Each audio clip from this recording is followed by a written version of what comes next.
하나님 말씀은 요한복음 20장 26절에서 29절까지입니다. 하나님 말씀 요한복음 20장 26절에서 29절까지.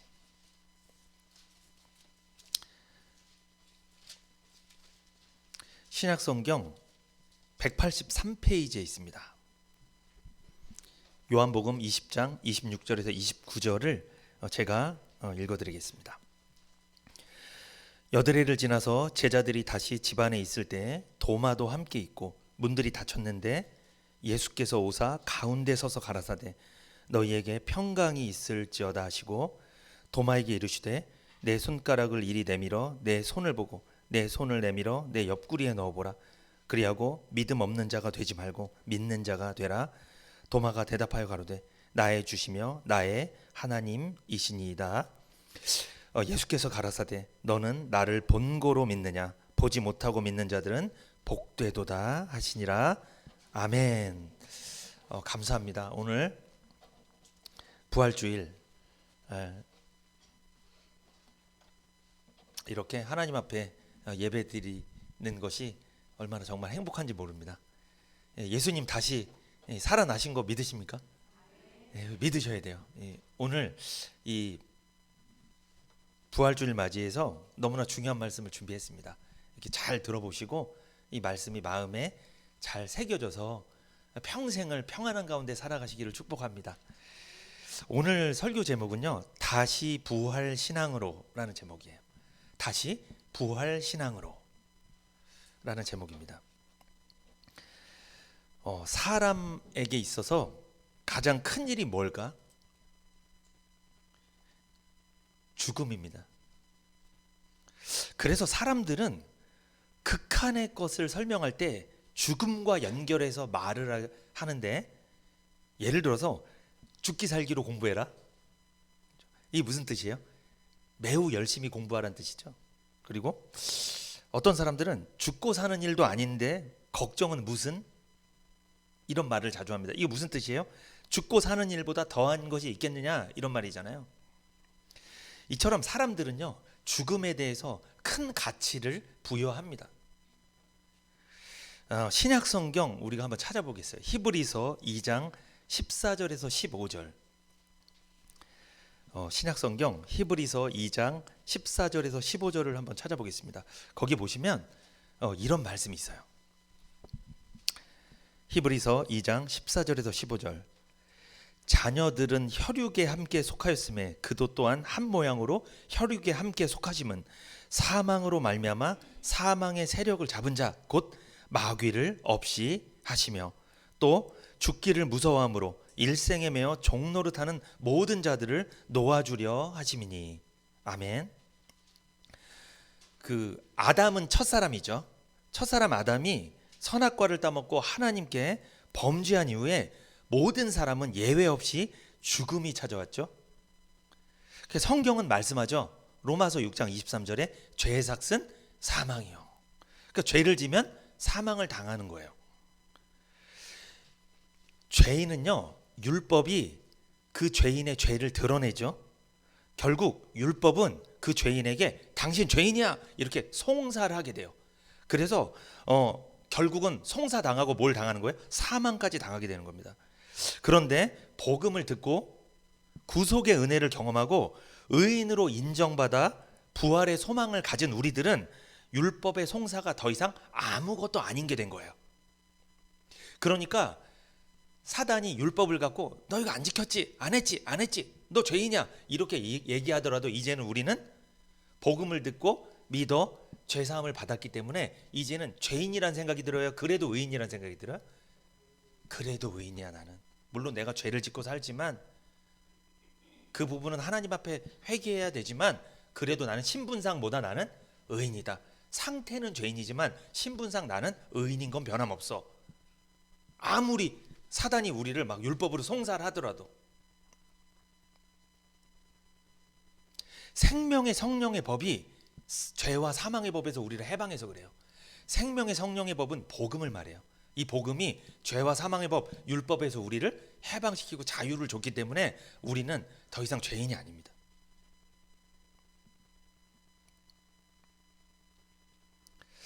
그런데 이 아담이 범죄했을 때 아담이 우리한테 물려준 게 있어요. 그게 뭐죠? 죄성이죠. 그 죄성을 물려받은 모든 사람은요, 죽음이 찾아왔기 때문에 이 세상 모든 사람들은 죽기를 무서워해요, 사실은. 그래서 죽음의 종이 돼버렸어요.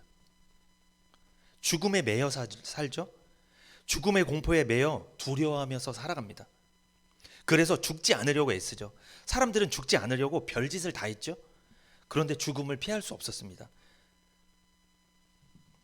그러나 안타깝게도 범죄한 아담 자신은 물론이고 그 후손으로 태어난 모든 사람은 한 사람도 예외 없이 다 죽었고 지금도 죽고 있으며 앞으로도 죽을 것입니다. 인간은 죽는 존재입니다. 다 죽어요. 제가 예언할까요? 100년 후면 여기 아무도 없습니다. 우리 다 죽어요. 100살 좀 넘게 사는 친구도 있을 수 있겠다. 예, 그럼 내 말이 틀리게 되는 건데 어린 친구들 한 120살 살면 또 살 수 있겠지만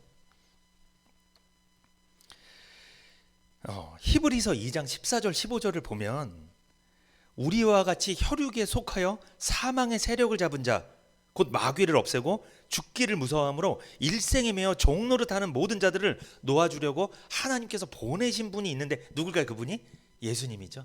그분이 예수님이에요. 그러니까 예수님은 죽기를 무서워서 죽음에 매여서 종노릇하는 우리를 뭐 하려고 오신 거예요?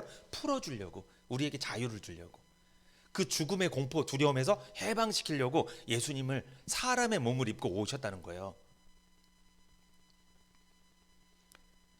범죄한 아담 안에 속한 모든 사람들은 죽기를 무서워하고 일생에 매여 죽음의 종로로 타였으나 아담의 후손이 아닌 여인의 후손으로 태어나신 예수님은 죽음을 이기시고 부활하셨습니다. 아멘. 예수님은 부활하심으로 사망을 이긴 거예요. 오직 예수님만 부활하셨고 부활의 첫 열매가 되셨죠. 그래서 부활하신 예수님을 믿는 우리도 예수님처럼 부활할 걸 믿습니다. 그래서 이단의 교주나 이단들 있잖아요. 그 사람들 믿으면은 부활 못해요. 왜? 그들도 부활을 못하니까. 부활하신 예수님을 믿어야 부활하는 거예요. 부활하지도 못할 사람을 믿으면 같이 썩는 거예요. 부활 못하는 거예요. 우리는 아담 안에 속한 죄인이 아닙니다. 이제 누구한테 속했어요? 예수님께 속한 의인인 줄 믿습니다. 우리 소속이 바뀐 거예요. 언제? 우리가 복음을 듣고 믿을 때 소속이 바뀐 거예요. 소속이. 고린도전서 15장 20절을 보면 이런 말씀이 있어요. 고린도전서 15장 20절.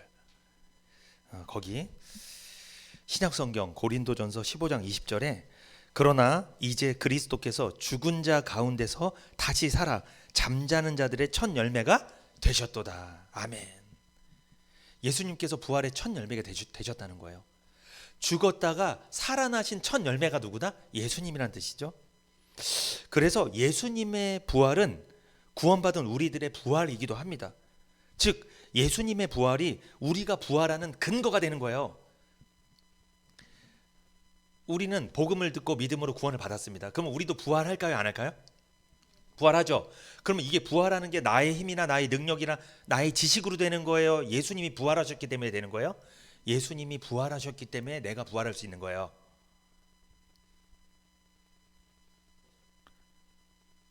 사실 구원받은 우리들은요, 이 세상에서 뭐 믿고 살아가는 줄 알아요? 부활 하나 그거 믿고 살아가는 거예요. 뭐 믿고 사세요? 다른 거 뭐 있나요? 뭐 돈, 사람, 명예, 권세 다 썩을 것들이에요. 그거는 이 세상에 내가 살아있을 때는 조금 도움을 줄 수 있는 것들인데 내가 죽으면 대책이 없는 것들이에요. 그거는 나한테 도움을 못 주는 것들이에요. 우리한테 진짜 도움을 주는 건 뭘까요? 부활이잖아요. 죽어도 나한테 도움을 주는 게 부활이잖아요. 다시 살아나는 거잖아요. 구원받은 성도는 이 세상에서 뭐 하나 믿고 사는 거예요? 부활. 그러니까 부활을 믿지 않고 산다. 재미없어요. 진짜 구원받았다면 부활을 믿지 않고 살잖아요. 그러면 구원받았어도 이 세상에서 힘이 없어요. 그래서 힘이 없는 거, 재미가 없는 거예요.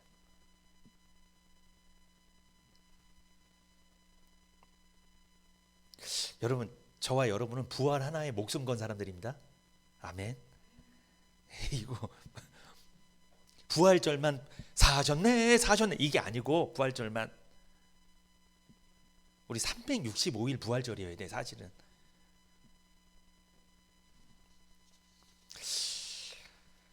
고린도전서 한번 볼까요? 고린도전서 15장 16절부터 19절까지 제가 읽어드립니다. 고린도전서 15장 16절에서 19절까지. 만일 죽은 자가 다시 사는 것이 없으면 그리스도도 다시 사신 것이 없었을 터이요. 그리스도께서 다시 사신 것이 없으면 너희의 믿음도 헛되고 너희가 여전히 죄 가운데 있을 것이요. 또한 그리스도 안에서 잠자는 자도 망하였으리니 만일 그리스도 안에서 우리의 바라는 것이 다만 이생뿐이면 모든 사람 가운데 우리가 더욱 불쌍한 자리라. 이게 무슨 뜻이에요? 16절은 이런 뜻이에요. 만일 죽은 자들이 다시 살아나는 일이 없다면 그리스도께서도 다시 살아날 수 없었을 것입니다. 이런 뜻이에요. 근데 17절, 만일 그리스도께서 다시 살아나시지 않았다면 여러분의 믿음은 헛된 것이 되고 여러분은 아직도 죄에서 헤어나지 못하고 있을 것입니다. 이런 뜻이에요. 그리스도의 부활이 없다면 그리스도께서 십자가에서 마귀의 권세, 죄와 사망과 저주의 지옥의 권세를 박살내지 못한 것이므로 여전히 우리는 죄와 사망과 지옥의 권세 아래에 있다는 거예요. 그러니까 예수님이 부활하신 게 없다면 다 의미가 없는 거예요. 의미가 없어져요. 왜? 예수님이 부활하시지 않았다면 죄와 저주와 사망을 가져다주는 사단의 권세를 박살내지 못한 거잖아요. 그러면 우리는 여전히 그 권세 아래 아담 안에 있는 거예요. 그럼 우리는 어떻게 되는 거예요? 영원히 망하는 거죠. 지옥 가는 거죠. 이 부활은 믿어도 되고 안 믿어도 되고 할 문제가 아니야. 이 부활이 가장 중요합니다.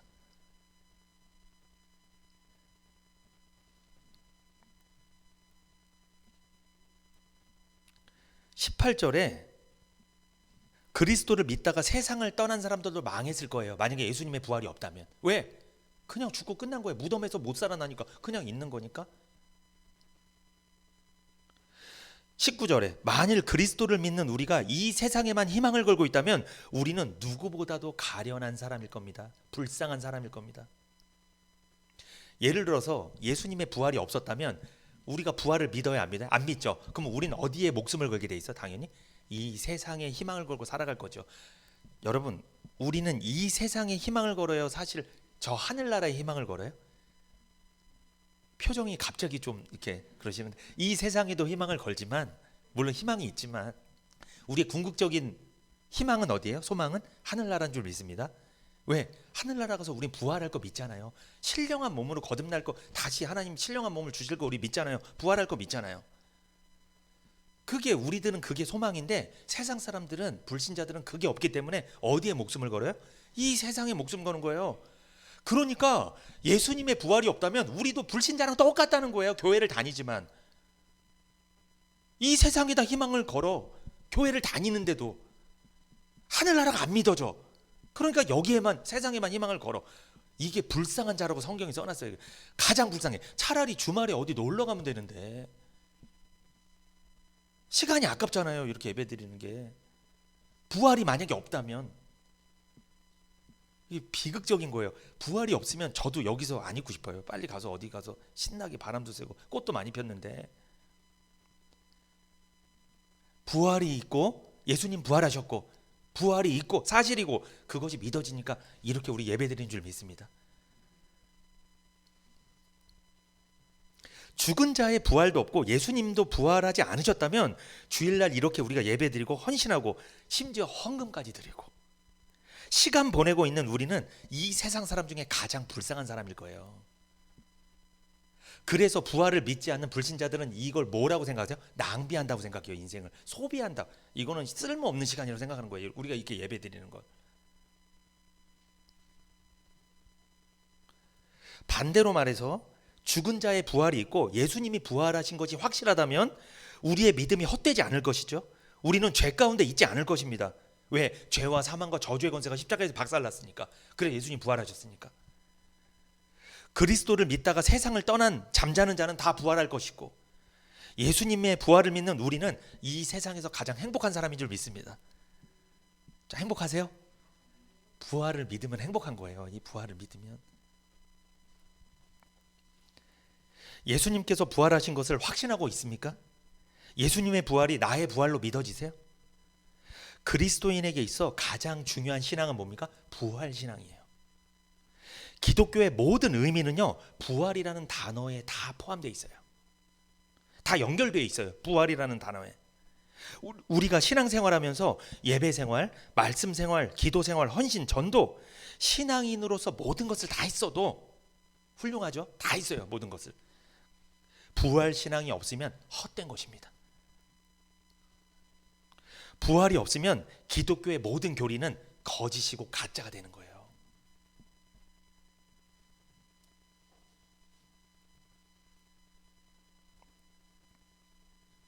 우리가 그토록 두려워하는 사람에게 있어 가장 큰 문제가 죽음이라고 말씀드렸죠. 이 죽음을 이기는 것도 무슨 신앙이에요? 부활 신앙이에요. 세상을 살면서 가장 힘 있는 사람이 누굴까? 돈 많은 사람입니까? 권력과 명예가 있는 사람이에요? 건강한 사람이에요? 똑똑한 사람이에요? 지식이 많은 사람입니까? 아닙니다. 죽음을 이긴 사람이 가장 강한 사람이에요. 죽음을 이긴 사람. 왜? 죽음이 가장 큰 문제니까. 죽음 하나만 이기면 모든 것을 이긴 거예요. 인간의 궁극적인 문제는 사실 죽음 문제예요. 죽는 문제예요. 우리가 살면서 고등학생 때 고민이 있죠. 고등학생 때 뭐가 고민이에요? 고등학생 때 원하는 대학에 가고 싶은 거. 그렇게 고민하던 게 해결됐어요. 원하는 대학을 갔습니다. 대학 4년 졸업을 앞두고 고민이 또 생겼네. 무슨 고민? 원하는 직장에 취직하는 거. 취직을 했습니다. 원하는 직장에 취직을 잘했어요. 그래서 취직을 잘해서 직장생활 잘하고 있는데 또 고민이 생기네. 이렇게 고민이 많아. 무슨 고민이 생겨요? 취직 잘해서 직장생활 잘하는데 이제는 원하는 사람과 결혼하는 게 문제입니다. 결혼을 했습니다. 원하는 사람이랑 행복한 줄 알았어요. 그런데 결혼을 해서 또 고민이 생기죠. 무슨 고민? 가정살림 꾸리고 자녀 양육하고 집도 이렇게 분양받아야 되고 여러 가지 고민이 생깁니다. 계속 고민의 연속이잖아요. 근데 여러분 잘 보세요. 고등학교 때 대학교를 가려고 하는 고민, 대학교 때 취직하려는 고민, 취직했으니 결혼하려는 고민, 결혼했으니 가정 꾸리려는 고민. 이거 왜 그러는 거예요? 왜 그럴까요? 자꾸 왜 안정적인 걸 원하는 걸까요? 자꾸만 안 죽으려고, 죽지 않으려고 하는 거예요. 먹고 살려고 하는 거예요. 죽지 않으려고. 결국 인간은 죽지 않으려고 다 그런 선택을 하면서 사는 거예요. 결국 인간이 원하는 걸 마지막에 딱 가보잖아요. 마지막까지 가보면 그게 뭐예요? 죽기 싫은 거예요. 죽지 않으려고 대학 가는 거예요. 죽지 않으려고 결혼하고, 죽지 않으려고 직장 가서 돈 벌고, 죽지 않으려고 다 선택을 하는 거예요. 우리가. 그러니까 죽는 게 큰 문제긴 해요. 우리한테.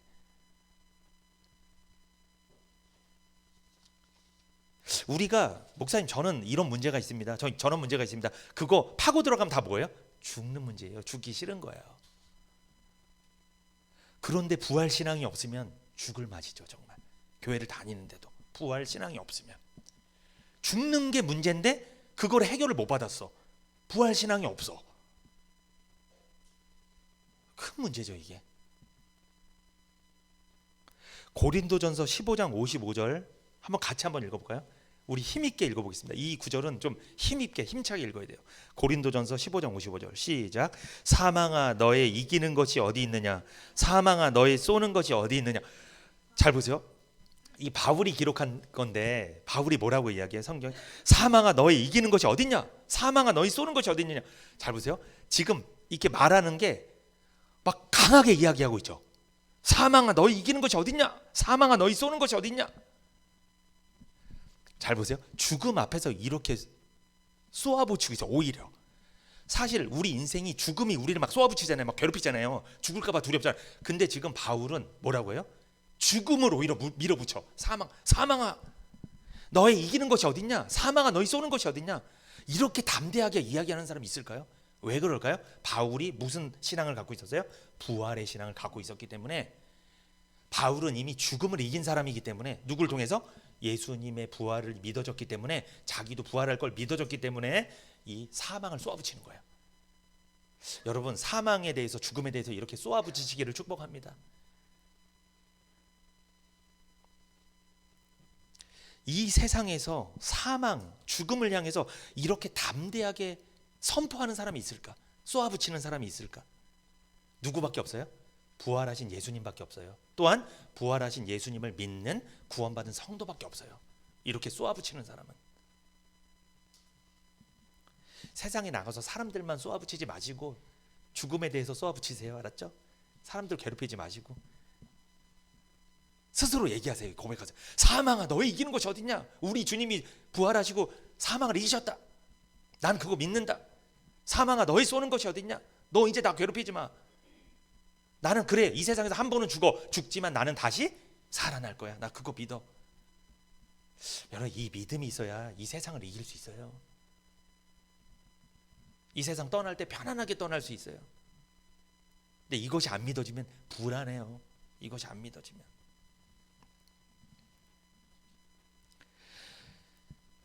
오늘은 부활절이죠. 오늘은 예수님이 부활하신 날입니다. 이 날은 뭐냐? 사망이 망한 날입니다. 오늘은 죄와 저주와 사망이 망한 날이에요. 오늘은 예수님이 부활하셨기 때문에.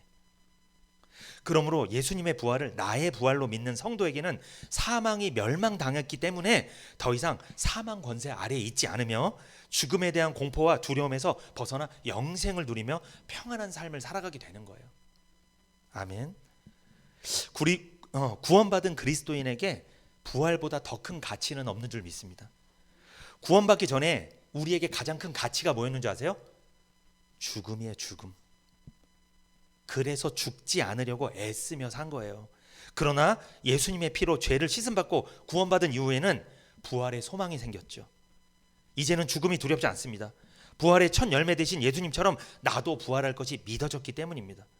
부활이 믿어진 성도는 죽음을 맞이할 때 평안합니다. 왜냐하면 죽음 후에 부활할 것이 믿어졌기 때문이죠. 그러나 부활 신앙이 없는 사람은 죽을 때 불편합니다. 불안해요. 왜? 부활하지 못할 것을 자기가 알고 있기 때문에. 우리가 세상에 살면서 필요한 모든 능력과 힘은 어디서 나올까요? 돈이 아닙니다. 명예가 아니에요. 권세가 아니에요. 어디서 나와요? 부활 신앙에서 나오는 거예요. 부활을 믿는 우리에게 더 이상 죽음은 공포의 대상이 아닙니다. 그러므로 죽을 사람처럼, 사망 아래 있는 사람처럼 살지 마시고 사망을 이긴 사람답게, 부활할 사람답게 살아가시기를 축복합니다. 누가 한마디 찌르면 그거 이겨내세요. 사망도 이겼는데. 아니, 밖에 나가서 누가 나한테 잔소리하고 싫은 소리 하면 그거 찌르잖아요. 말로 찌르잖아요. 사람들이. 그거 이겨내세요. 왜? 사망도 이겼는데 그거 못 이겨요? 죽음도 이겼는데. 오늘 본문을 보면요, 오늘 본문에 다시 오늘 요한복음 20장 24절부터 좀 보겠습니다. 오늘 본문 요한복음 20장 24절부터 제가 읽어드립니다. 12 제자 중에 하나인 디두모라 하는 도마는 예수 오셨을 때 함께 있지 아니한지라. 다른 제자들이 그에게 이르되 우리가 주를 보았노라 하니 도마가 가로되 내가 그 손에 못자국을 보며 내 손가락을 그 못자국에 넣으며 그 손을 옆구리에 넣어보지 않고는 믿지 아니하겠노라 하니라. 여드레를 지나서 제자들이 다시 집안에 있을 때 도마도 함께 있고 문들이 닫혔는데 예수께서 오사 가운데 서서 가라사대 너희에게 평강이 있을지어다 하시고 도마에게 이르시되 내 손가락을 이리 내밀어 내 손을 보고 내 손을 내밀어 내 옆구리에 넣어보라. 그리하고 믿음 없는 자가 되지 말고 믿는 자가 되라. 도마가 대답하여 가로되 나의 주시며 나의 하나님이시니이다. 예수께서 가라사대 너는 나를 본고로 믿느냐? 보지 못하고 믿는 자들은 복되도다 하시니라. 아멘. 이게 무슨 장면이에요? 예수님께서, 부활하신 예수님께서 제자들에게 찾아왔잖아요. 찾아왔는데 그때 누구는 없었어요? 도마가 없었어. 그때는 다른 제자들이 있었는데, 그러니까 다른 제자들은 부활하신 예수님을 먼저 만났어요. 그런데 도마는 그 자리에 없었는데 여드레 8일이 지난 다음에 다시 제자들과 함께 할 때 그때 주님이 다시 그 자리에 오셔서 너희에게 평안이 있을지어다 이렇게 축복하시면서 그들을 만나는 장면이죠. 근데 도마에게 뭐라고 해요? 네 손을 내 예수님의 구멍난 손, 못자국 난 손을 만져보고 예수님 옆구리에 창을 찔리셨잖아요. 이곳에 손을 넣어보고 믿어라. 믿음 없는 자가 되지 말고 믿는 자가 되라 하시잖아요. 우리가 잘 아는 말씀입니다. 예수님은 도마에게 이 못자국과 창자국을 만져보라고 하셨죠. 도마는 주님의 못자국을 만져보고 새 사람이 되었어요. 절망에서 희망으로, 불신에서 확신의 사람이 된 거죠. 오늘도 주님은 우리에게 못자국을 만져보라고 하고 계십니다. 우리는 그 못자국을 언제 만져야 될까요? 또 못자국 만져보라니까 어디 가서 만져보면 큰일 납니다. 그거. 예. 주님 못자국 우린 못 만져봐요. 주님이 못자국 만지라는 건 무슨 뜻이에요? 우리에게 적용하면 부활의 신앙을 가지라는 거죠. 너는 본고로 믿느냐? 보지 않고 믿는 자가 복되다. 우리는 보지 않고 예수를 믿은 사람들이잖아요. 그러니까 예수님의 못자국을 만져보지 않더라도 우리는 부활 신앙을 가져야 될 줄 믿습니다. 그 부활 신앙을 가지라는 거예요. 예수님이. 의심하지 말고, 두려워하지 말고.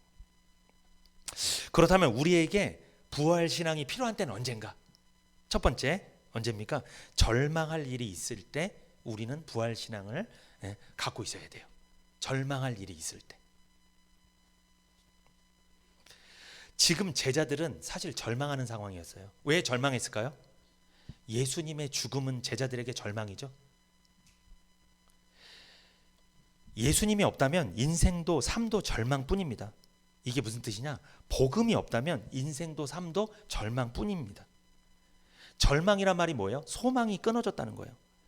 예수님의 죽으심으로 제자들의 모든 소망은 다 끊어졌어요. 왜냐하면 예수님께서 십자가에서 죽음을 당하신 사건으로 인해서 제자들은 절망했죠. 그래서 죽음에 대한 공포와 두려움에 휩싸여 있었습니다. 예수님의 죽음으로 제자들이 꿈꾸었던 소망은 다 끊어져 버린 거예요. 왜? 예수님과 함께 어떤 일을 하고 싶어서요? 로마에서 이스라엘 민족을 뭐해서? 해방시켜서 그들이 제자들도 한 자리 차지하고 예수님을 왕으로 세워서 편안한 삶을 살려고 다시 자기 나라를 조국을 해방시키고 이런 삶을 살고 싶었어요. 제자들은. 그런데 예수님이 갑자기 찬물을 끼얹으신 거예요. 어떻게? 죽으신다는 거예요. 로마에 굴복을 당하신다는 거예요. 그렇게 기적과 놀라운 일들, 엄청난 일들을 다 베풀었던 예수님이 로마를 이길 줄 알았거든요. 근데 로마한테 무기력하게 십자가에서 죽는다는 거예요. 제자들은 완전히 절망입니다. 이거는 소망이 끊어진 거예요. 제자들은 예수님이 십자가에 못 박히실 때 어디 있었죠? 도망갔죠. 예수님의 제자 요한 빼고는 나머지 다 도망갔습니다. 왜? 제자들은 예수님과 함께했다는 사실이 로마 당국에 발각되면 예수님처럼 공범이 돼서 모두 죽음을 당하게 될 거라는 절망적인 상황에 두려워하며 불안에 떨고 있었던 거예요. 제자들은 죽는 것이 두려웠습니다. 예수님과 공범이 되어 죽게 된다면 그나마 갖고 있었던 삶에 대한 조그만 희망마저도 다 끊어져 버리는 상황이었기 때문에 제자들은 두려움, 불안해했어요. 이거예요. 제자들이 예수님을 배신했죠. 예수님 십자가 못 박힐 때 모른 채 했잖아요. 그러고 나서 그들이 어디 갔어요? 자기 고향에 가서 고기 잡았잖아요. 먹고는 살아야 될 거 아니에요. 그런데 예수님이랑 같이 다녔다? 너 공범이지. 이게 발각이라도 되면 어떻게 되는 거예요? 그나마 고기 잡으면서 먹고 살 이 정도의 삶도 보장이 안 되니까 죽으면 끝이잖아요. 그냥 죽으면. 그 불안해한 거예요. 혹시 걸릴까 봐. 너 예수님이랑 같이 돌아다녔잖아. 너 예수님이랑 3년 동안 너 제자라고 하면서 같이 돌아다녔잖아. 이래서 걸리면 죽을까 봐. 그러면 지금 자기 가족들 자녀들도 다 있는데 얘네들 가서 먹여 살려야 되는데 이것마저 못할까 봐. 하늘나라 가는 건 둘째치고 그거는 관심 없고 그나마 이 세상의 삶도 보장이 안 되니까 예수님을 모른 채 한 거예요. 그러니까 죽을까 봐. 요한복음 20장 26절 볼까요? 거기 이런 말씀이 있습니다. 여드레를 지나서 제자들이 다시 집안에 있을 때 도마도 함께 있고 문들이 닫혔는데 예수께서 오사 가운데 서서 가라사대 너희에게 평강이 있을지어다 하시고. 여기 보면 문들이 닫혔다고 말씀하고 있습니다. 그죠? 문이 닫혔다. 제자들이 그러니까 문을 닫아서 집안에만 이렇게 모여 있는 거예요. 왜 모여 있을까요? 밖에 돌아다니다간 어떻게 돼요? 발각되니까. 왜냐하면 예수님이 기적도 베풀고 오병이어 사건도 일으키고 무리도 거두시고 놀라운 일들을 많이 했기 때문에 유명인이었거든요. 그러니까 그때 제자들도 어울렸잖아요. 같이. 그거 사람들이 알면 같이 십자가에 못 박아 버릴까 봐 무서워서 집안에 이렇게 숨어 있었던 거예요. 절망입니다. 제자들은 예수님이 죽은 게 확실하다는 걸 알고 있어요. 그래서 문을 닫아버렸어요. 손절한 거예요. 예수님한테 손절해버린 거예요. 그냥 집에 문을 닫았고 통제하고 집에 자기들끼리만 모여 있었다는 거예요. 지금 예수님의 제자들은 마음이 많이 힘든 상황입니다. 생업도 다 포기하고 예수님을 따랐는데 자신들을 이끌어주던 리더가 죽어버린 거예요. 그런데 오늘 본문에서 죽은 줄만 알았던 누구? 예수님이 닫혀있는 문을 뚫고 들어오신 거예요. 오늘 본문에 보면 예수님이 문이 닫혀있네 들어오셨다고 했죠. 그들이 문을 열어준 거예요? 예수님 들어오신 거예요? 예수님은 부활하신 게 맞아요. 왜냐하면 부활하면요 문을 뚫고 지나갑니다. 저는 이거 못 뚫잖아요. 지금 이거는 네 이거 못 뚫잖아요. 이거는 못 뚫는데 부활하신 주님은요 뚫고 다녀요. 목사님 어떻게 이런 게 있어요? 이거 무슨 SF 영화에서 나오는 사실입니다. 부활하신 주님은 시공을 초월하세요. 공간과 시간을 초월하는 거예요. 여러분 우리 있잖아요. 나중에 우리가 이 세상 구원받고 나서 이 세상 죽으면 하늘나라 가서 천년왕국도 누리고 영원한 그 주님과 천국에서 영생복락 누리잖아요. 그때 우리도요 이런 몸이 있어요. 몸이. 근데 걱정 마세요. 이 몸은 아니니까. 이 몸이면 얼마나 실망하겠어요. 이 몸. 지금 여기서 한 80년 사는 것도 힘들었는데 그것도 막 뜯어고치고 막 그랬었는데 이 몸이 아니니까 이 몸이 아닙니다. 새로운 몸이에요. 근데 그 새로운 몸을 주시는데 그 몸이 막 우주를 다니는 거예요. 우주를 막 이렇게. 몸은 있는데 공간을 뚫고 다니는 거예요. 막 저 별도 가고. 주님이 우리에게 주신 놀라운 선물들 있잖아요. 하나님이 아담에겐 에덴을 줬지만 구원받은 성도에게 뭘 줄까요? 에덴 정도가 아니에요. 여러분 새하늘과 새 땅, 에덴과는 비교할 수 없는 엄청난 좋은 넓은 이렇게 넓이도 넓이지만 엄청나게 좋은 새하늘과 새 땅을 주실 줄 믿습니다. 거기에 우리가 뚫고 다니는 거예요. 막 이렇게 오늘은 저 별에 가볼까 막 날아가 이렇게 날아가고. 우린 여기서 부산 한번 가려면 힘든데 그렇게 힘든데 부산 정도가 아닙니다. 이 별에서 저 별로 가고 저기 갔다. 참. 그러니까 지금 부활하신 주님은요 문이 닫혀 있는데 그것을 열고 들어온 게 아니에요. 그냥 지나오신 거예요. 들어오신 거예요.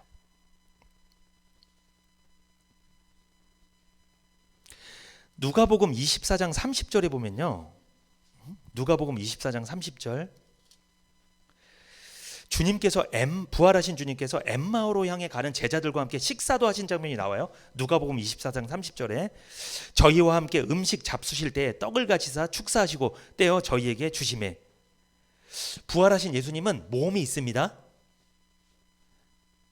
부활하신 주님께서 식사를 하신 이유가 뭘까요? 엠마오로 향해 가는 제자들과 식사를 하시잖아요. 그건 왜예요? 자신이 부활했음을 알려주는 거예요. 근데 예수님은 영이 부활했을까요? 몸이 부활했을까요? 몸이 부활한 거예요. 우리 사도신경에 우리 신앙 고백할 때 몸이 부활했음을 고백하잖아요. 그죠? 우리 사도신경 신앙 고백에도 몸이 부활했음이 기록이 돼 있잖아요. 우리가 고백하잖아요. 예수님은 영이 부활한 게 아니에요. 그러므로 영이 부활했다고 이야기하는 사람들은 다 뭐예요? 이단들이에요. 그러니까 이단의 교주에게 예수님의 영이 부활해서 자기한테 임했다. 그래서 자기가 하나님이다. 이렇게 주장하는 게 이게 신격화시키는 거예요. 이게 신천지, 안상홍 다 똑같아요. 다 교리가 이단의 교리가 그거예요. 예수님의 영이 부활해서 자기 몸에 임했다는 거예요. 자기가 구원자라는 거예요. 거짓말이에요. 예수님은 영이 부활한 게 아니라 뭐가 부활했다? 몸이 다시 살아난 거예요. 그럼 우리도 똑같이 어떻게 될 거다? 몸이 살아나는 거예요. 몸이. 목사님 우리 몸은 이 세상에서 죽잖아요. 썩어서 흙이 되잖아요. 이 몸이 아니라니까. 이건 흙으로 돌리고 가고 우리의 영혼이 천국 가잖아요. 우리 영혼에 하나님이 새로운 몸뚱아리를 주시는 거예요. 기대하세요. 개봉박두. 그 몸은 아주 좋은 몸입니다. 목사님 날개가 달렸나요? 모르겠어요. 저도 본 적이 없어서. 베드로는 봤어요. 변화산에서. 그렇죠?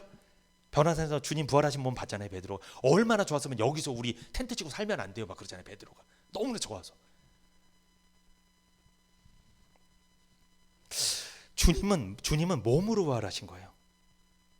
그렇다면 왜 주님은 몸이 부활하셔서 문을 뚫고 오기가 우리 인간의 생각으로는 지식으로는 불가능하잖아요. 근데 예수님은 부활체이기 때문에 뚫고 들어오셨습니다. 왜 문을 뚫고 들어오셨을까요? 이것은 무엇을 의미하고 있는 것일까? 우리가 아무리 문을 닫아도 주님은 들어오시는 줄 믿습니다. 여러분이 아무리 문을 닫아봐요. 나 오늘 은혜 안 받아야지. 근데 그때 갑자기 찬송하고 나가더라고. 그분이 나 예배 드리고 나면 신기합니다. 그게 내가 한다고 될 문제가 아니에요. 어떤 사람은 이래요. 나 오늘 이 은혜 받아야지. 앞자리에서 은혜 받아야지. 제일 은혜 못 받고 돌아갔어. 그날 가만히 보면 내 뜻대로 되는 게 아니에요. 그게 내 뜻대로 되는 게 아니에요. 주님이 들어오시면 되는 줄 믿습니다. 주님이 은혜 주시면 되는 거예요. 나한테 달려있는 게 아니에요. 은혜 받는 건. 이것을 불가항력적인 은혜라고 말하죠. 저항할 수 없는, 거부할 수 없는 은혜를 주님이 말씀하고 계시는 거예요. 그러니까 제자들은 지금 주님을 거부했죠. 문을 닫았잖아요. 공범으로 걸리면 죽을까 봐 문을 닫았잖아요. 두려워서. 그런데 닫아도 주님은 뚫고 들어오신다는 거예요. 저항할 수 없는, 거부할 수 없는 불가항력적인 은혜인 줄 믿습니다. 오늘 여기에 예배드리는 우리들도 불가항력적인 은혜를 주신 줄 믿습니다. 내가 거부해도 일방적인 은혜를 베푸시는 거예요.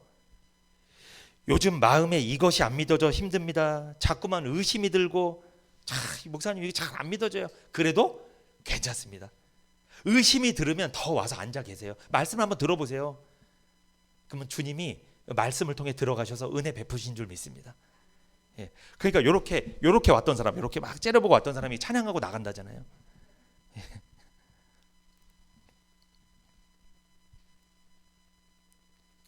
부활하신 주님은 뚫고 들어가십니다. 아무런 문제가 없어요. 내 상태랑 상관이 없다는 거예요. 주님이 은혜 주시겠다 하면 한번 문 꼭꼭 잠가 보세요. 한번 내가 안 받아야지. 그래도 그거 다 뚫고 들어가시는 겁니다. 아니 우리 세상에 문이 잠겼어도 열쇠 하시는 분들 금방 열고 들어가더라고. 그것도. 근데 주님이 우리 마음을 못 뚫을까요? 우리 부부지간에도 닫혔던 문을 열릴 때가 있어요. 월급 봉투 줄 때 딱 문이 쫙 열립니다. 이벤트 한 번 해주고 선물 딱 좋은 거 주면 그때 마음은 쫙 열립니다. 주님이 못 뚫을까요, 우리를? 제자들은 지금 문을 닫았습니다. 그런데 그들이 실제 문도 닫았지만 그들 마음의 문도 어떻게 하고 있는 거예요? 닫은 거예요. 마음이 불안한 거예요. 두려운 거예요. 마음 문이 닫히니까 실제 행동도 그렇게 닫아버리는 거예요. 우리 주변에도 마음을 닫은 사람들이 있어요. 그 사람들은요 교제 잘 안 합니다. 마음 문이 닫혀 있으면 누구랑 만나기 싫어요. 교회를 다녀도 얘기하기도 싫고 교제하기도 싫고 만나기도 싫고 예배는 드리는데 그러니까 집에 가서 그냥 혼자 있고 싶고 문을 닫아요. 다 이렇게.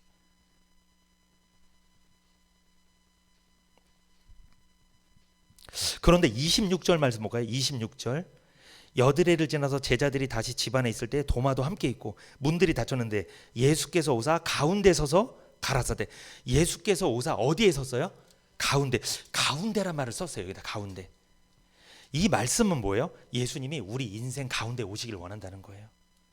예수님은 지금 우리 인생 가운데 우리가 고난을 겪고 있는 현장, 문제를 겪고 있는 현장, 괴로움을 당하고 있는 그 현장 가운데 오고 싶어 하신다는 거예요. 문제 가운데 있는 고난 중에 있는 우리와 함께 하고 싶다는 거예요. 그래서 그러니까 예수님은 불이 났는데 그 불 바깥에서 불 꺼주는 분이 아니라 어떻게 하신다는 거예요? 그 불 가운데 들어와서 우리와 함께 하신다는 거예요. 우리를 살려주신다는 거예요.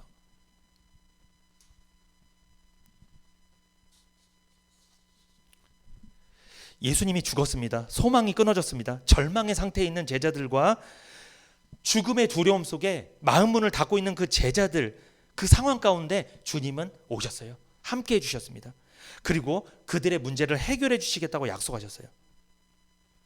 우리가 마음을 꽁꽁 닫아놓고 있어도 주님은 불가항력적 은혜로 우리 마음속에, 우리 삶 가운데, 우리가 고난을 당하는 현장 가운데 오셔서 문제를 해결해 주실 줄 믿습니다.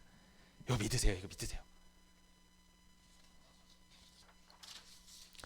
요한복음 8장 한번 볼까요? 요한복음 8장 50절에서 51절.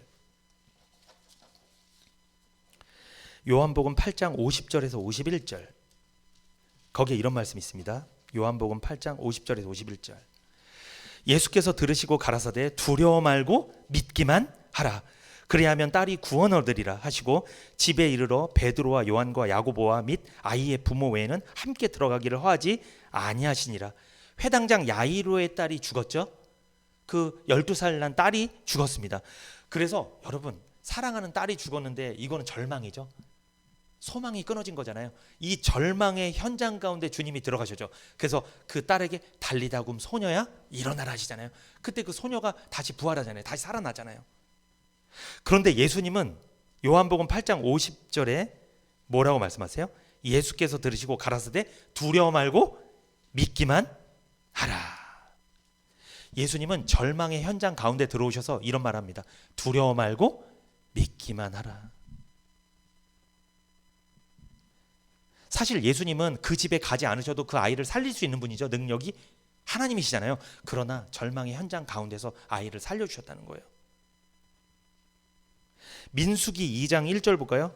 민수기 2장 1절에서 2절, 구약성경 민수기 2장 1절에서 2절. 여호와께서 모세와 아론에게 일러 가라사대 이스라엘 자손은 각각 그 기와 그 종족의 기호 곁에 진을 치되 회막을 사면으로 대하여 치라. 민수기 2장 1절에서 2절 보면 회막을 사면으로 대하여 치라 이렇게 나왔죠. 이게 무슨 뜻이냐면 이스라엘 백성들이 광야 생활 중에 성막이 있잖아요. 성막은 어떻게 지었냐? 성막을 중심으로 그들이 자신들의 텐트를 이렇게 쳤어요. 그러니까 성막이 어디 있는 거예요? 성막이 중심에 있었어요. 중심에.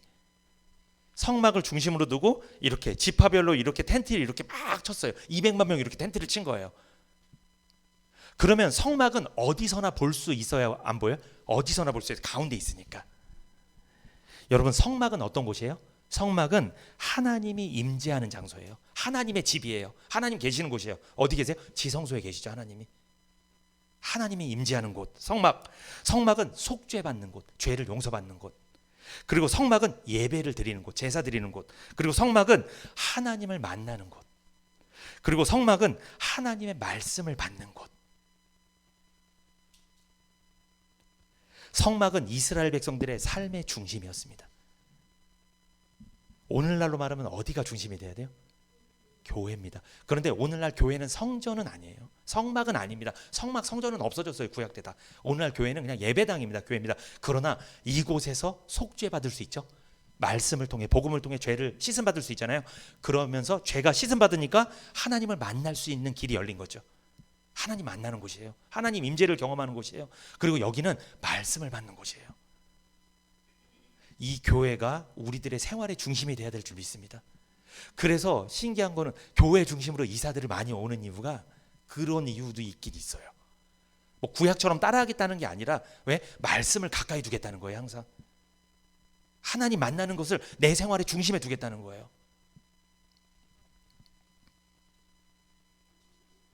우리 삶의 중심에 하나님의 말씀을 받고 속죄의 은혜를 누리고 하나님의 임재를 경험하고 하나님을 만나는 곳이 우리 인생의 삶의 중심이 돼야 됩니다. 그래서 예수님이 제자들의 가운데 들어온 거예요. 중심에 들어온 거예요. 다니엘 써볼까요? 다니엘 3장 25절. 구약성경 다니엘 3장 25절. 다니엘서 3장 25절 보면 왕이 또 말하여 가로되 내가 보니 결박되지 아니한 네 사람이 불 가운데로 다니는데 상하지도 아니하였고 그 넷째의 모양은 신들의 아들과 같도다 하고. 이게 무슨 말입니까? 느부갓네살 왕이 금신상을 만들어서 절하라고 하죠. 모든 백성은 느부갓네살 왕이 만들어 놓은 금신상에 절해야 된다. 왜? 느부갓네살 왕이 신이니까. 그런데 누가 절하지 않아요? 다니엘의 세 친구 사드락과 메삭과 아벳느고가 절하지 않죠. 그러니까 느부갓네살 왕은 어때요? 그들에게 사형을 내리죠. 사형. 풀무불에, 극렬한 풀무불에 넣어라, 죽여라. 근데 넣었더니 죽었어요? 안 죽었어요? 안 죽었죠. 거기서 아주 은혜로운 말씀이 나오죠. 그들이 풀무불에 들어갈 때 뭐라고 해요? 하나님이 우리를 살려주실 거다. 그런데 그리 아니하실지라도 우리는 하나님 당신에게 절할 수 없다고. 그들이 그래서 풀무불에 딱 들어가잖아요. 들어갔는데 탔습니까? 안 탔습니까? 머리털 하나 안 탔죠. 그런데 놀라운 건 거기 보면 다니엘서 3장 25절에 왕이 또 말하여 가로되 내가 보니 결박되지 아니한 네 사람이 불 가운데로 다니는데 상하지도 아니하였고 그 넷째 모양은 신들의 아들과 같도다. 분명히 세 명을 집어넣는데 몇 명 있어요? 4명, 한 명 누굴까요? 예수님이에요. 주님이에요. 주님이 그들과 함께 하신 거예요. 그들이 불타고 있는, 고난당하고 있는 그 현장 가운데 주님도 함께 하신 거예요. 그걸 불신자가 봤어요. 왕이. 여러분, 불신자가 우리를 통해 하나님 함께 하신지 봅니다. 봐요. 여보, 교회 가자. 당신이나 가. 근데 당신 보니까 하나님이 없는 것 같아. 이런 말이 나오면 안 됩니다. 이런 말이 나오면 안 돼요. 교회는 열심히 다니는데 얼마나 괴롭혔으면 밥도 좀 차려주고, 좀 차려주시고 교회로 오시면 되는데, 그러면 나중에 은혜 받아고 교회 오실 건데, 집에서 밥 드시던 분이 교회 와서 식사하실 건데, 그러면 예배도 드리고, 근데 식사 차려주는 거 좀 하고 오시면 되는데, 좀 교회 늦더라도 조금 그것도 안 하고 그냥 와갖고 막 예배는 열심히 드리고 하기, 그건 너무 감사한 일인데 집에 가면 또 전쟁이잖아요. 이게 참, 은혜를 받았으면 받은 대로 삶을 좀 살아내는 게 좀 필요한데, 그게 좀 약하니까 이 불신자들이 실망을 하는 거, 막 실망을. 본질이 아닌데 비본질적인 것 때문에 실망을 해요. 여러분, 본질이죠. 본질이 뭐예요? 본질은 예수님을 믿으면 죄 사함 받고 구원받습니다. 이게 본질이잖아요. 본질은 타협하면 안 돼요. 본질은 일치를 해야 됩니다. 일치. 저 사람이랑 나랑 일치가 돼야 돼. 만약에 본질이 일치되지 않으면 그 사람이랑 손절해도 괜찮습니다. 그건 그 사람을 미워하는 게 아니에요. 아니, 어떻게 교리가 다른데, 아니 구원받는 방법이 다른데 어떻게 그 사람을 따라가요? 예수님을 믿고 구원받는 게 맞는데 어떻게 이단 교주를 따라가겠어요? 그건 잘못된 거지. 본질은 일치를 시켜야 돼요. 일치가 안 되면 손절해도 됩니다. 그러나 비본질적인 거는 어떻게 하면 돼요? 그거는 용서를 하세요. 그건 용서를 받아주는 거예요. 비본질적인 건. 그런데 우리는 본질에 너무 집중해. 본질만. 그러니까 본질에 집중하다 보니까 비본질적인 거 있잖아요. 집에서 좀 차려주고 이런 거에 소홀해. 이렇게. 그러다 싸워. 그걸로 막 싸워. 여러분, 비본질적인 건 일치되지 않아도 돼요. 그거는 받아주는 거예요. 다를 수 있는 거예요. 저 사람이 짜장면을 좋아하면 난 짬뽕을 좋아할 수도 있는 거지. 저 사람이 밥을 좋아하면 난 빵을 좋아할 수도 있는 거고. 비본질적인 거잖아요. 그거는 일치를 보지 않아도 돼요. 그건 합의를 보면 돼요. 오늘은 빵 먹고 내일은 밥 먹으면 되잖아요. 그렇게 합의를 보면은 그 사람을 교회로 데려올 수 있어요. 근데 우리는 본질은 일치를 잘 봐. 근데 비본질적인 것도 일치를 보려고 그래. 막 이렇게 저 사람을 나한테 끌어올려고 그래. 막 이렇게 막 빵 먹어. 빵. 그냥 아침에 그냥 아침에 토스트나 먹고 오지 뭘 밥을 차려달라고 그래. 교회 가기 바빠 죽겠는데. 이래. 이 문제입니다. 이게. 여러분 기억하세요. 본질은 일치를 보시고 비본질적인 건 용서하고 서로 관용을 하는 거예요. 이렇게. 그러면은 여러분을 통해 많은 사람들이 주님 만나게 될 줄 믿습니다. 이게 중요한 거예요. 주님은요, 다니엘의 친구들이 불에 타고 있는데 그곳에 함께 하셨어. 우리를 통하여 하나님이 모습이 보여줬으면 좋겠습니다. 우리를 통하여 하나님의 모습이 보이는 게 뭐예요? 이거예요. 막 권위 부리는 거야. 딱 이러면서 막 이렇게. 내가 지금 신앙생활 몇 년째인데 이래요. 그러면 안 와요. 그러면 주변 사람들. 나를 통해 하나님의 모습이 보이는 게 뭘까요? 용서하는 거죠. 관용하는 거죠. 받아주고 이해해주고 품어주고 돌봐주고 이런 것들이잖아요. 이러면 야, 저 사람한테 하나님이 보이네. 하나님의 모습이 보이네. 아, 나 저 교회 가고 싶다. 이렇게 되는 거예요. 히브리서 4장 14절에서 16절 한번 볼까요? 히브리서 4장 14절에서 16절 보겠습니다. 히브리서 4장 14절에서 16절. 그러므로 우리에게 큰 대제사장이 있으니 승천하신 자 곧 하나님 아들 예수시라. 우리가 믿는 도리를 굳게 잡을지어다. 우리에게 있는 대제사장은 우리 연약함을 체휼하지 아니하는 자가 아니요 모든 일에 우리와 한결같이 시험을 받은 자로 돼 죄는 없으시니라. 그러므로 우리가 긍휼하심을 받고 때를 따라 돕는 은혜를 얻기 위하여 은혜의 보좌 앞에 담대히 나아갈 것이라. 아멘. 이게 무슨 말씀이에요? 여러분, 우리 걱정하지 마세요. 우리에게 누가 있어요? 큰 대제사장이 있습니다. 제가 아닙니다. 여러분, 누구예요? 예수님입니다. 우리에게 큰 대제사장.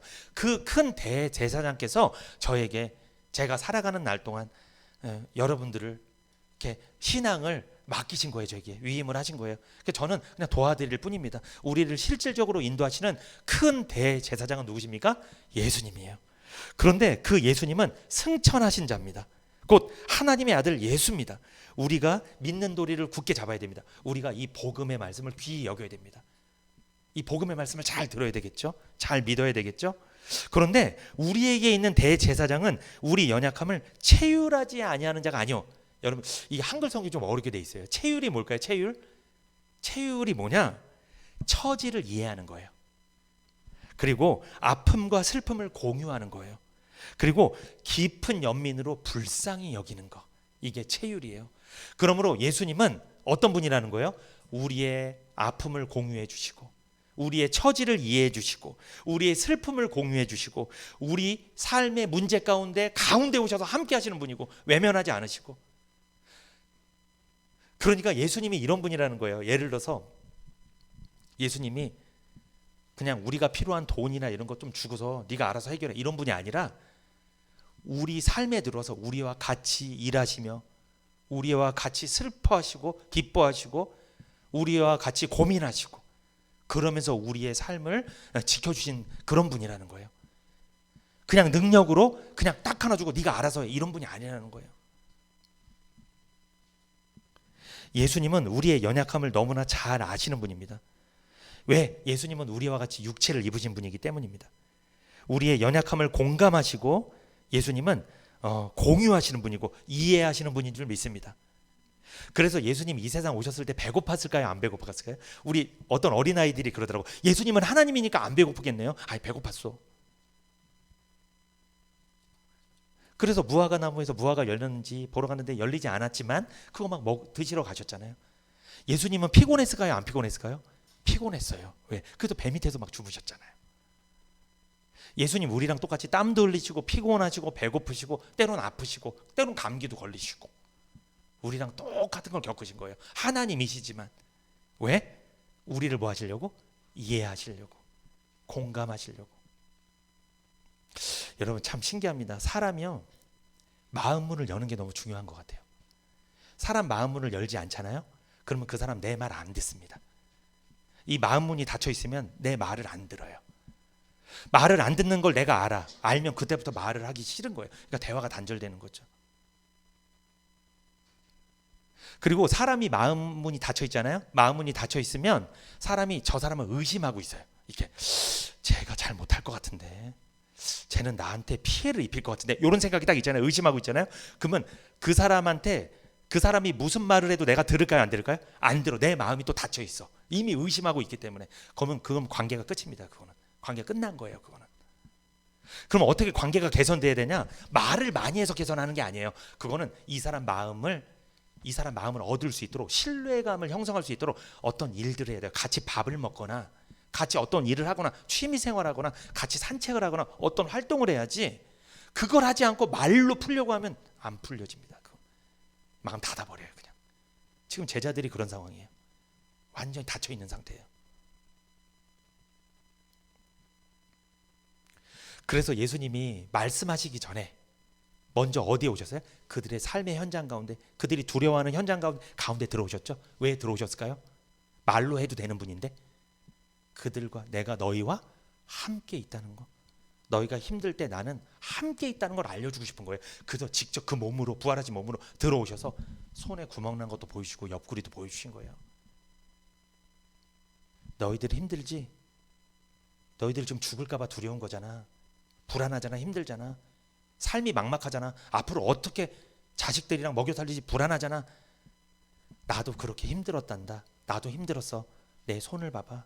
내 옆구리를 봐봐. 나도 많이 힘들었어. 십자가에서 죽을 때 너무 고통스러워서 힘들었어. 그래서 내가 너희들이 얼마나 힘들지 나도 공감해.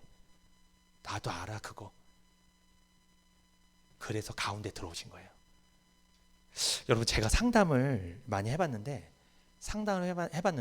상담할 때 먼저 말을 많이 하잖아요. 상담 잘 안 됩니다. 상담할 때 상담하면 이 사람이 말하고 싶어요. 상담이 뭐냐면 이 사람이 얘기할 상대가 필요한 거예요. 그게 상담이에요. 와요, 막 얘기를 해줘요. 그럼 들어줘. 이렇게 들어주면 50% 이상 상담 성공한 겁니다. 그 사람이 들어주니까 뭐가 열린 거예요? 마음을 그때 제가 이런 말 했어요. 들으니까 저도 그랬어요. 얼마나 힘드셨어요? 저도 예전에 그렇게 많이 힘들었습니다. 힘드시. 제가 기도해 드릴게요. 힘내세요. 이러고 상담 끝난 적도 있어요. 근데 그 사람이 너무나 은혜 받아서 다음번에 또 상담하러 왔어요. 이렇게 다. 우리는 상담하면 걸렸다. 한번 앉으세요. 창세기 1장 1절부터 보겠습니다. 그냥 마음 닫아버려요. 그러면 저도 그랬어요. 저도 그랬습니다. 어떤 사람이 죄를 많이 짓고 왔어. 너무 오랜만에 교회 왔어. 이렇게 신앙생활해도 되는 거야? 아이고, 이러면 안 되잖아요. 어떤 사람이 오랜만에 교회 온 거예요. 그럼 어떻게 돼? 진짜 잘 오셨어요. 저도 예전에 이렇게 오랫동안 못 온 적이 있어요. 얼마나 힘들었던지 저도 그 마음 이해합니다. 정말 잘 오셨습니다. 이렇게 얘기해 주면 되잖아요. 그 사람이 얼마나 위로를 받는데 나처럼 이렇게 오랫동안 못 나온 사람도 있었구나. 왜냐면 그 사람은 다른 사람은 다 예배 잘 드리는 줄 알아. 다 잘 나오는 줄 알아. 출석 개근하는 줄 알아 다. 근데 개근을 안 한 사람이 가서 얘기해 줘야 돼. 그러니까 가서는 저도 그랬어요. 옛날에 막 띄엄띄엄 나오고 그랬어요. 괜찮아요. 그래도 하나님 우리를 사랑하세요. 힘내세요. 이러면 그 사람 용기를 얻는단 말이에요. 병원 신방을 딱 갔는데 어떤 권사님이 딱 다쳤어. 딱 가자마자 신방을 딱 가서 그러게 지난주에 예배 안 나오셨어요. 네, 이럴 줄 알았어요. 이럴 줄. 예배 잘 드리세요. 하나님은 공의로운 하나님인 거 아시죠? 이러면 안 되잖아요. 다쳤어. 가면 얼마나 아프셔. 나도 저번에 자전거 타 넘어졌는데 이거 진짜 아픈데. 진짜 아프시겠다. 제가 기도해 드릴게요. 그냥 괜찮아. 푹 쉬다가 이렇게 나중에 건강해지면 오세요. 얼마나 위로가 되는지 몰라요.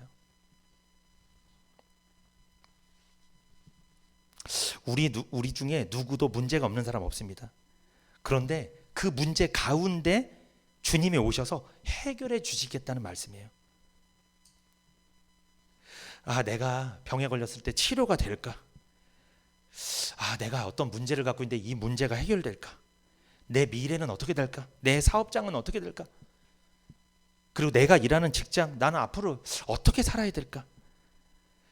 의심도 하고 걱정과 근심으로 불안해하고 있는, 그래서 우리 마음이 닫혀있는 우리들에게 그 마음 문을 일방적으로 뚫고 주님이 들어오셔서 뭐라고 말씀했는지 살펴보고 마치겠습니다. 뭐라고 말씀하셨을까요? 26절 같이 읽어보겠습니다. 시작. 여드레를 지나서 제자들이 다시 집안에 있을 때 도마도 함께 있고 문들이 닫혔는데 예수께서 오사 가운데 서서 가라사대 너희에게 평강이 있을지어다 하시고. 아멘. 축복합니다. 시흥은혜교회 모든 성도님들 너희에게 평강이 있을지어다. 아멘. 이게 놀라운 선언입니다. 이 말씀이 뭐냐? 예수님께서 너희 문제를 해결해 주실 거고 치료해 주실 거고 너희들을 다시 세워 주실 거야. 너희들 절망에서 소망으로 바꿔 주실 거야. 근심에서 기쁨으로 바꿔 주실 거야. 슬픔에서 기쁨으로 바꿔 주실 거야 라는 약속이에요. 너희에게 뭐가 있을지어다? 평강이 있을지어다. 근데 주님이 딱 오셔서 이러면 어떻겠어요? 저는 이런 상상을 해봤어요. 왜냐면 딱 들어와서 왜 떠났어? 좋대? 이렇게 숨어 있으니까 좋아? 모를 줄 알았어? 이랬을까? 베드로 제일 먼저 도망가대. 나한테 그렇게 잘하더니. 이랬을까요? 이랬으면 그들 마음이 더 다치는 거예요. 그러지 않으셨어요. 이걸 뭐라고 해요? 간과하심입니다. 간과. 예수님은 그들이 무슨 죄 졌는지 알아요. 사실은 자기를 배신하고 떠난 거 다 알고 있어. 그런데 뭐 하신 거예요? 알면서도 모른 척 하신 거예요. 묻지도 따지지도 않고 지적하지도 않고 들춰내지도 않고 모른 척하고 너희에게 뭐가 있을지어다? 평강이 있을지어다. 우리 자녀들에게 그래 주세요. 자녀들이 전날에 말썽 부려도 다음날 아침에 밥상에서는 너희에게 뭐가 있을지어다? 평강이 있을지어다. 이렇게 해주셔야지. 빨리 먹어 그냥. 이러지 마세요. 빨리. 그러지 마. 빨리 먹어. 막 이러면 안 돼요. 잘못했어도 너희에게 뭐가 있을지어다? 우리 자녀들의 인생에 주님이 그 가운데 찾아오셔서 평강을 주실 줄 믿습니다. 이걸 선포해 주세요. 아이들에게. 전날 했던 아이들이 저질렀던 만행은 묻지도 따지도 말지 마시고 이게 넘어가 주시고. 지금 제자들에게 가장 필요한 게 뭡니까? 돈입니까? 명예입니까? 능력입니까? 힘입니까? 아닙니다. 평안입니다. 그런데 놀라운 것은 주님이 오셨다는 것 자체가 평안이에요. 사실 주님이 오신 거. 왜 그럴까? 제자들은 예수님이 죽은 줄 알고 있었어요. 제자들에게 예수님은 죽은 사람이에요. 근데 살아오셨잖아요. 이것은 제자들의 생각을 바꿔버린 거예요. 예수님이. 제자들에게 예수님은 죽은 사람이었습니다. 그런데 부활하셔서 그 찔린 그 몸 그대로 오신 거예요. 그러면 제자들에게는 어떤 용기가 생겨요? 아, 예수님이 부활하셨으니까 나도 부활하겠구나. 지금 내가 이렇게 어려움을 당하고 있고 죽음에 대한 두려움, 불안, 공포, 미래에 대한 불안, 두려움, 공포 속에 있는데 나는 그 두려움, 불안, 공포를 해결받을 수 있겠구나. 주님이 살아 돌아오셨으니까, 주님이 죽음을 이기고 돌아오셨으니까 아, 나도 그렇게 살아나겠구나. 용기가 생긴 거예요. 용기가. 죽은 줄로만 알았는데 살아오셨잖아요. 그리고 거기에다 무엇까지 얘기하셨어요? 그들의 문제 가운데 서서 평강이 있을지어다. 이렇게 축복까지 해주셨습니다. 그런데 요한복음 14장 1절에 예수님이 제자들을 떠나기 전에 요한복음 14장 1절에 너희는 마음에 근심하지 말라. 하나님을 믿으니 나를 믿으라 그러시죠. 우리 주님은 항상 제자들을 축복하셨어요. 제자들에게 평안을 선물해 주셨어요. 너희는 마음에 뭐하지 마라? 근심하지 마라. 하나님을 믿으니 또 나를 믿으라. 여러분, 하나님만 믿으면 근심합니다. 그런데 예수를 믿으면 근심하지 않아요. 왠지 아세요? 하나님만 믿으면 구원 못 받습니다. 누굴 믿어야 돼요? 예수님을 믿으면 부활신앙을 갖기 때문에 그때 소망이 생기는 거예요. 그때 근심을 이겨내는 거예요. 그래서 예수님 말씀하신 거예요. 하나님을 믿으니까 하나님 믿는 거 알아. 근데 누구도 믿어라? 나를, 예수를 믿어라. 근데 결국 예수 믿는 게 하나님 믿는 거예요. 근데 예수를 안 믿으면 하나님을 믿는 게 아니에요. 왜? 예수님을 통해서만 하나님께 갈 수 있으니까. 예수님은 부활하셨습니다. 이것이 소망이 시작된다는 거예요. 예수님의 부활은 우리들에게도 소망이 시작됐다는 것을 알려주는 거예요. 절망은 뭘까요? 소망이 죽은 것을 말하죠. 예수님의 부활은 새로운 소망과 새로운 힘이 솟아나는 것을 의미하죠. 부활은 사망 권세를 이긴 거예요. 예수님은 사망 권세를 이기시고 부활하셨어요. 사망 권세 이기시고 부활하신 예수님을 믿는 우리들 역시 부활의 영광을 누릴 줄 믿습니다. 그러므로 우리는 부활하려고 노력할 필요가 없습니다. 믿기만 하면 됩니다. 두려워 마시고 믿기만 하십시오. 예수님이 부활하신 거, 이 사실을 인정하기만 하면 되는 거예요. 노력할 필요 없어요. 부활하려고. 노력한다고 부활하는 게 아니에요. 사망 권세 깨시고 다시 부활하신 예수님을 믿기만 하면 됩니다. 예수님이 하신 것을 내 것으로 인정하기만 하면 되는 거예요. 그러면 우리는 부활하게 되는 거예요. 어려울 것이 없어요. 신앙은 내가 믿는 것을 하나님이 하시는 것이 아니라 하나님이 하신 것을 믿는 게 신앙이에요. 죽은 줄만 알았던 예수님이 살아나셔서 제자들 가운데로 오셨어요. 제자들은 이걸 그냥 믿기만 하면 돼요. 그런데 거기서 또 안 믿는 사람이 있어요. 누가 안 믿었죠? 도마죠. 안 믿었어요. 도마는 자. 그런데 예수님은 도마를 지적하지 않았습니다. 도마에게 더 큰 확신을 주려고 하셨어요. 어떻게 하셨어요? 도마야, 너 손을, 내 못자국 난 손을 만져보고 내 옆구리 창자국 난 거 만져봐라. 도마가 만졌을까요? 못 만졌을까요? 저는 그 말을 듣고 제 생각이지만 만졌을 수도 있고 못 만졌을 수도 있어요. 성경에 나오진 않아요. 그런데 많이 울었을 것 같아요. 그 모습을 보고. 자신을 너무 돌아봤을 것 같아. 아, 내가 너무 의심이 많았구나. 부활의 주님은 도마를 용서하셨습니다. 의심하였지만 그를 받아주셨어요. 부활하신 주님은 자신의 손에 난 못자국과 옆구리 창자국을 보여주시면서 도마에게 확신을 주셨죠. 그러므로 우리들도 절망할 일이 있을 때 부활하신 주님의 손에 난 못자국과 옆구리에 난 창자국을 만지시기를 축복합니다. 목사님, 그럼 진짜 만지라는 거예요? 신비주의입니다. 그거는. 그게 만지라는 게 아니에요. 그게 아니죠. 뭐예요? 만지라는 거 뭐예요? 말씀을 들을 때마다 나를 위해, 나의 죄 때문에 죽으시고 나를 의인이라 하시려고 부활하신 그 주님을 묵상하라는 거예요. 생각하라는 거예요. 그게 만지는 거예요. 그게. 묵상하십시오. 손에 못 박히고 옆구리를 창에 찔리신 주님은 십자가에 죽어 달려있지 않으셨습니다. 다시 부활하셔서 멀쩡하게 제자들에게 찾아오셔서 평안을 선물하셨어요. 이와 같이 나를 위해 손에 못 박히고 옆구리를 창에 찔리신 주님은 십자가에 죽어 달려있지 않으십니다. 지금 부활하셔서 우리에게 찾아오셨고 평안을 선물하셨습니다. 우리 삶 가운데 있어요. 주님은 지금 주의 종이 전하는 이 말씀을 통해 여러분에게 평안을 선물하고 계신 거예요. 우리의 삶의 현장 가운데 주님은 이렇게 말씀하십니다. 너희에게 평안이 있을지어다. 그러므로 주님의 손에 있는 못자국, 창자국 만지십시오. 주님을 묵상하십시오. 새로운 소망과 새 힘을 얻게 될 것입니다.